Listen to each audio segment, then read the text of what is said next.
வணக்கம். நீலா கார்டனுக்கு உங்களை வரவேற்கிறேன். வாங்க எங்கள் தோட்டத்தை பார்ப்போம்.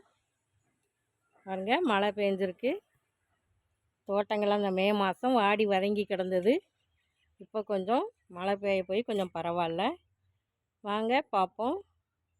சப்ஸ்கிரைப் பண்ணுங்கள், லைக் பண்ணுங்கள், ஷேர் பண்ணுங்கள். வாங்க வீடியோக்குள்ளே போவோம். இன்றைக்கி என்ன பார்ப்போன்னா கீரை பார்ப்போம். வாங்க, கீரை உடம்புக்கு நல்லது.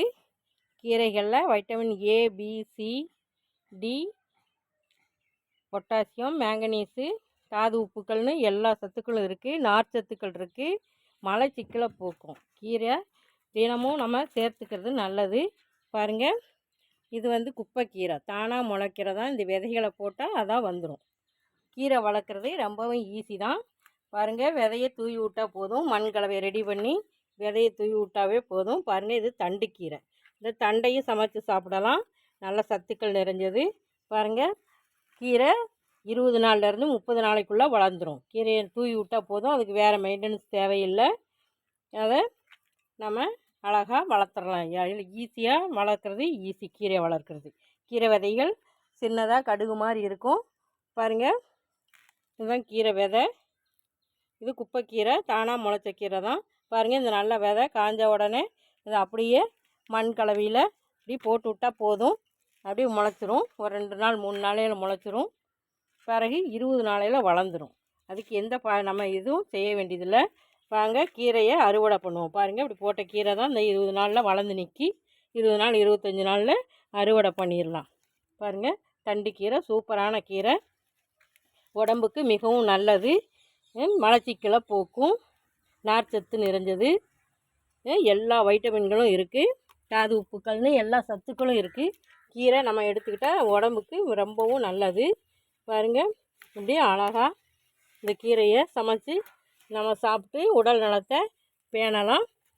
இப்படி மாடி தோட்டம் வச்சுருக்கிறவங்களோ இல்லை 2 தொட்டி வச்சுருந்தாவே போதும். நம்ம ஒரு சின்ன இடத்துலையே நம்ம என்ன செஞ்சிடலாம், கீரையை வளர்த்து நமக்கு தேவையானதை ஆர்கானிக்காக இது பண்ணலாம்.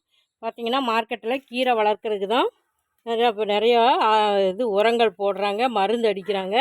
அந்த மருந்து கீரையை நம்ம சாப்பிட்டோம்னா டேஸ்ட்டும் இருக்காது. இப்போ இப்படி கீரையை நம்மளே வளர்த்து சாப்பிட்டு பார்த்துட்டு கடையில் வாங்கி சாப்பிட்ற கீரை நமக்கு பிடிக்கவே பிடிக்காது. டேஸ்ட்டே இருக்காது. இது அழகாக அப்படி பார்த்திங்கன்னா இந்த தண்டு கீரையை தனியாக வச்சு சாப்பிட்டிங்கன்னா நெய் மாதிரி இருக்கும். அவ்வளோ ஒரு டேஸ்ட்டாக இருக்கும். இந்த கீரையை நம்ம வளர்த்து சாப்பிட்ற கீரையை சாப்பிட்டுட்டு நம்ம கடையில் வாங்கி சாப்பிட்றதுக்கு இஷ்டமே வராது. அப்படி இப்போ நம்மளாம் அப்படி ஆர்கானிக்காக ஒரு இது இல்லாமல் அதிக மெயின்டெனன்ஸ் இல்லாமையே என்ன செஞ்சிடலாம், கீரையை வளர்த்து பயன்பெற மாதிரி அன்போடு கேட்டுக்கிறேன். இப்படி அனைவருமே ஒரு 2 தொட்டி வச்சுருந்தாவே போதும்.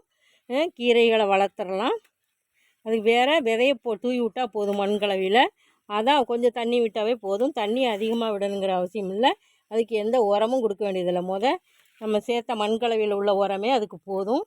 பாருங்கள், இப்படி அழகான தண்டுக்கீரை அனைவரும் வளர்த்து பயன்பெறுமாறு அன்போடு கேட்டுக்கிறேன்.